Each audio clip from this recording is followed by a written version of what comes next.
Hi, I'm Sofiah Hanim. In this video, I'll be demonstrating on how to do physical exam on cat using this brush toy.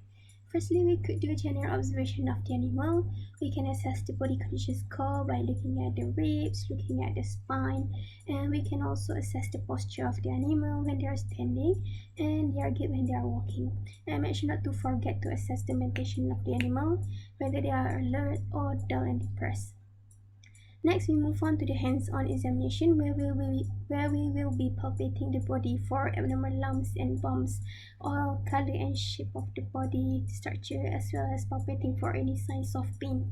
First, we're going to start from the head. We are going to check for overall symmetry of the facial structure.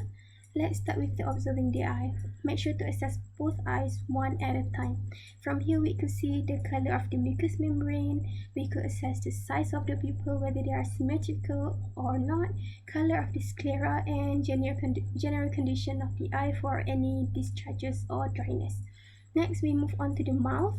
We can look inside the mouth to assess the oral cavity for any lesion of the gum, teeth, the buccal mucosa, and even sometimes looks for any foreign object.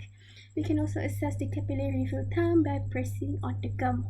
Then we observe the ear, looking for any crust on the ear and any discharges coming out from both of the ears.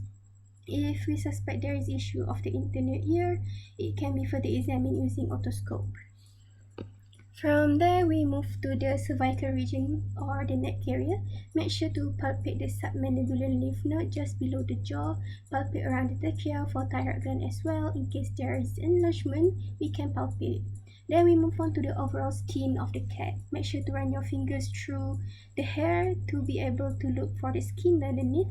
We should check for signs of fleas and mites infestation, as well as any lumps and bumps or any discoloration of the skin.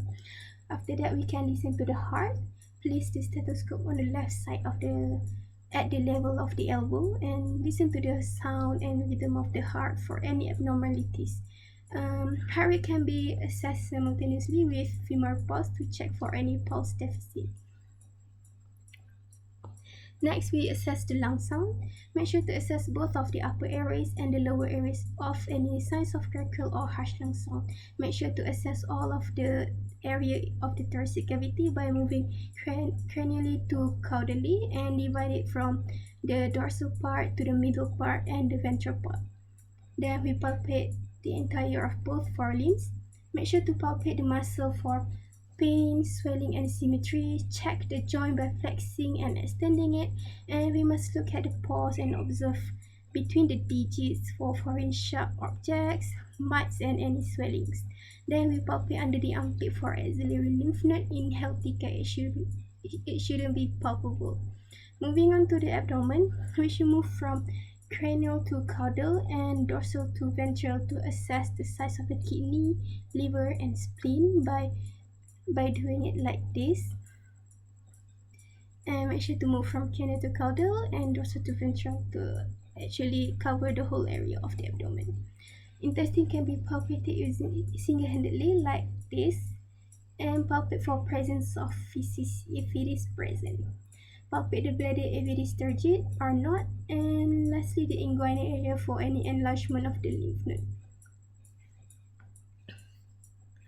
The same thing can be done for hind limb as in described for the forelimb. Make sure to thoroughly palpate and observe the whole limb and the digits. For hind limbs, we can find the popliteal lymph node just behind the knee and palpate for any enlargement and symmetrical, and if it is symmetrical with the other side of the limb.